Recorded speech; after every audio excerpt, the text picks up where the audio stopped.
You ready? Hey, good morning. We're here at the Vietnam Memorial with Congressman Luttrell.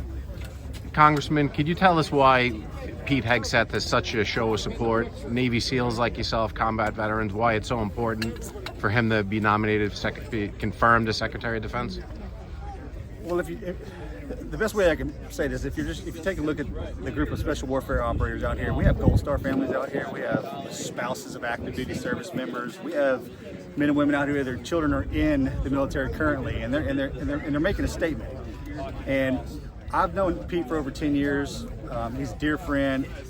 He's always supported the spec warfare community. He's always supported the military. He's a very dynamic, integrated, innovative thinker that understands that he can surround himself with the best leaders in the country and be an effective Secretary of Defense. And that's why we're out here. We want not only the Congress but the Senate to understand that he's the right choice, not only because President Trump said so, but because these veterans are out here saying the exact same thing. They need to listen to this, and I think they will.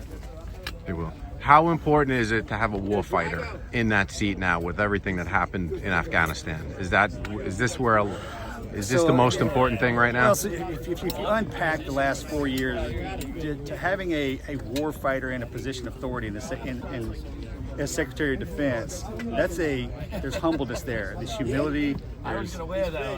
There is a kind of a peace that lives inside of somebody who has fought for this country and lost their friends and knows that there could come a day when he's going to have to stand up and say, hey, are we going to war again? Or is there something that we can do to navigate in a different direction to save lives?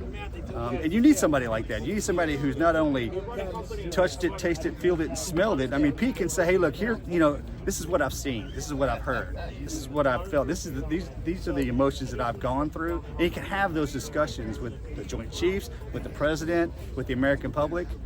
And that's profound. All right. Thank you, Congressman. You bet, absolutely. Thank you.